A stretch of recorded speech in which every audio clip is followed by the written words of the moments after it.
We're a very visual company and we sell designs, so Twitter isn't the best use of our focus, so we focus more on Instagram, we focus more, Facebook is a big driver for us, Pinterest is a huge driver for us. In terms of marketing, I try things on Twitter, so I have my own little tests and I run them on Twitter and see if brands react to them.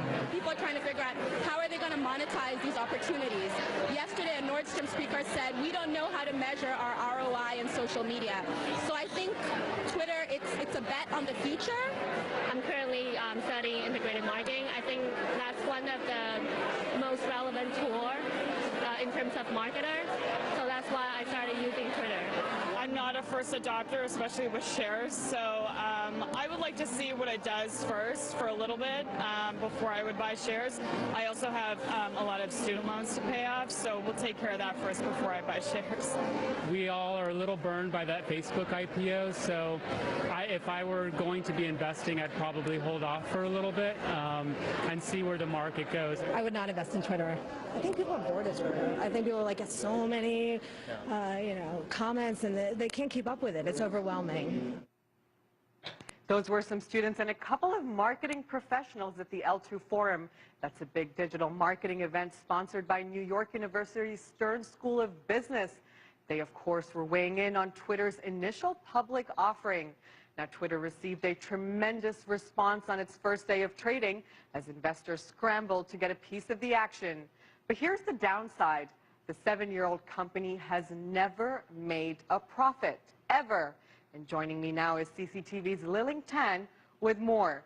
So Liling, tell me, what's there not to like about Twitter? Well, we know from today that there's already a lot to like about Twitter, but here's a sobering point of view. We know we have to look at its current financials, and we also have to address all the many unanswered questions about why this gem of a tech stock is not making money. Now, Twitter, we know, has really strong revenues, but a lot of that is going back into investments to grow its future revenues, which is a big reason for the losses it's been generating. The question is how and when it can narrow that margin. And remember, Twitter may be popular right now, but this is less about popularity than it is about profit making. And its user base at this time doesn't appear to be making much money or enough money for the company.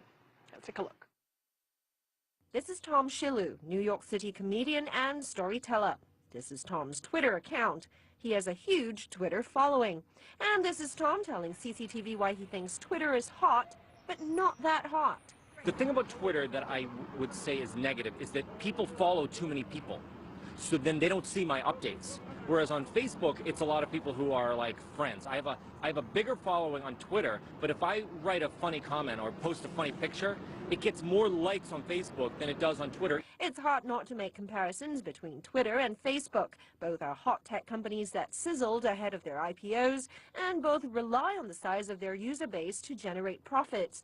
But Facebook has a bigger, more mainstream following than Twitter, and more users too. 1.2 billion active Facebook users every month versus 232 million for Twitter. And despite Twitter's grand ambition of reaching every person on the planet, it's got a long way to go in keeping users and attracting new ones. I do have a Twitter account. I don't really use it. I don't even remember my password, mostly because 140 characters just isn't enough for me.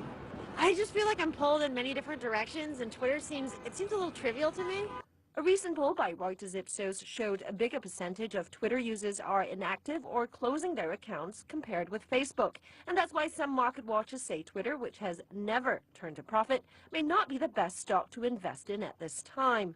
A lot of it is hype. The company is not profitable. They don't have a solid business plan as of yet. Obviously, what keeps coming up is the Twitter ads right now. They're anticipating that there's going to be revenue coming from ads, but we haven't seen that yet. Twitter recorded a net loss of $134 million in the first 9 months of the year on revenues of $422 million. It's expected to keep losing money next year, too. It has been losing a lot of money, and we don't expect it to generate profits until 2015. Then secondly, and also importantly, if you look at Twitter, it's been growing revenues really substantially. That makes it pretty clear that they've been investing not only to enable those revenues, but also for future growth. And that's why we're seeing the massive interest in Twitter stock this debut session. It's the big bet on Twitter's future growth potential despite its lack of profitability. The consensus view among the people we spoke with on its first day of trading expect Twitter to turn a profit in about 2 years. So bet on this stock only if you're in for the long haul, Tracy.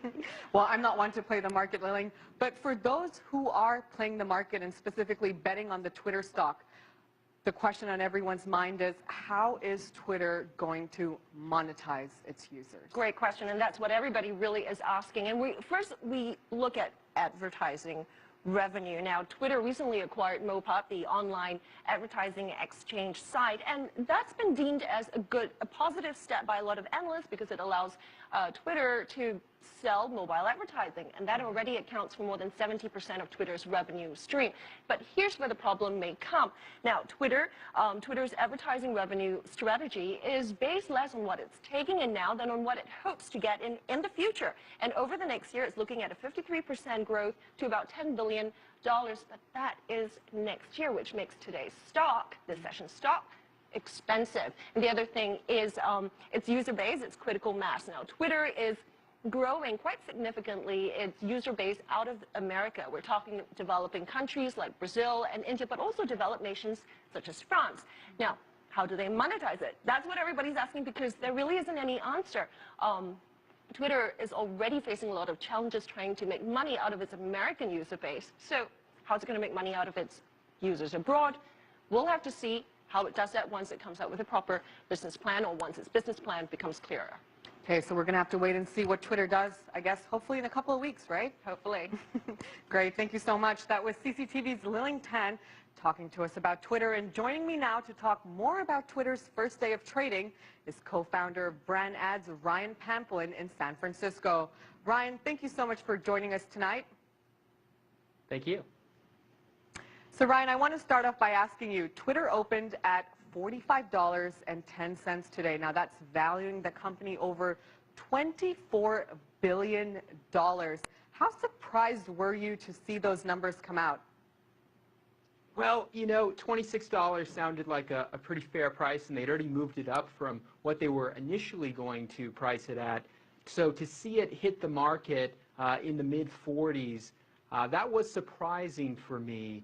But at the end of the day, what you've really got here is far more demand than you have supply. They only put out 70 million shares. They only raised $1.8 billion. So there's plenty of opportunity for them to put out more shares. And I think strategically, you know, they may have done the right thing here to get the value up so high out of the gate.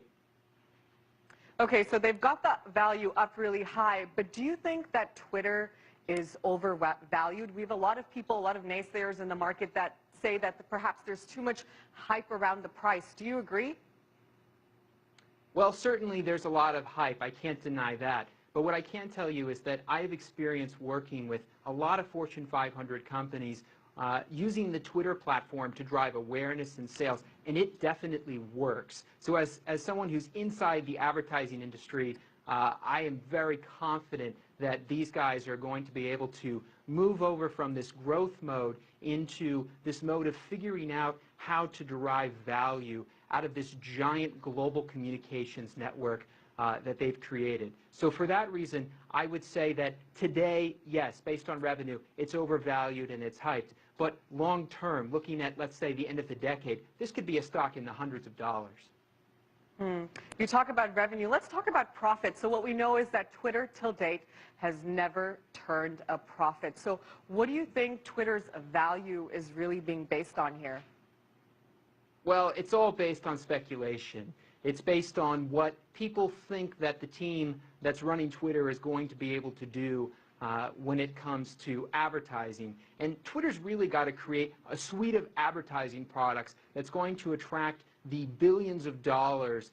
Nearly $200 billion is being spent this year on television globally. They've got to get some of that money. That accounts for 58% of all advertising spend, television. So Twitter's got to create new ad formats and new opportunities for advertisers to come in, maybe even take their TV ads or their digital video ads and run those against video content within the Twitter platform. New formats for content and new formats for ads, I think, are what are really going to drive growth and ultimately profit for Twitter. Okay, so we talk about advertising there, but what else do they need to do other than just advertising? How else can they bring in money other than just through ads? I think if you look at Google, you look at Facebook, it's very clear that advertising is going to be the lion's share of their revenue, at least for the foreseeable future.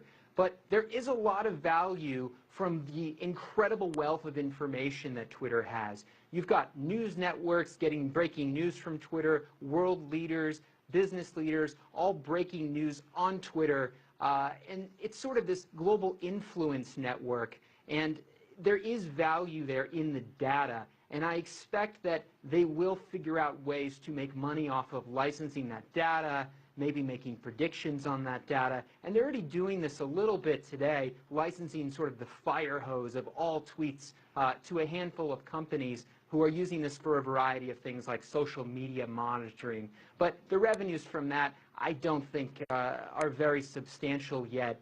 And we'll have to wait and see if they figure out new inventive ways to drive revenue from that data.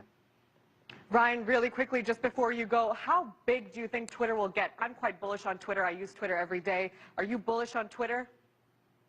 I am bullish on Twitter. Twitter is one of the biggest IPOs that we've seen in a while, and it's going to be one of the biggest that we're going to see for a while as far as Silicon Valley is concerned. I think there's an enormous opportunity here for growth, and I think they've yet to even scratch the surface of the value of Twitter, and I have very high hopes long term. It's also a very low commitment as a user to get into Twitter. I don't have to create a profile and populate it. I can just consume content, and if I do want to share, it's only 140 characters. Right. So I think the ease of getting new people into the platform around the world is much less of a challenge than what Facebook has to deal with. Great. Well, thank you for those insightful comments, Ryan. That was Ryan Pamphlet, co-founder of Brand Ads, joining us there from San Francisco.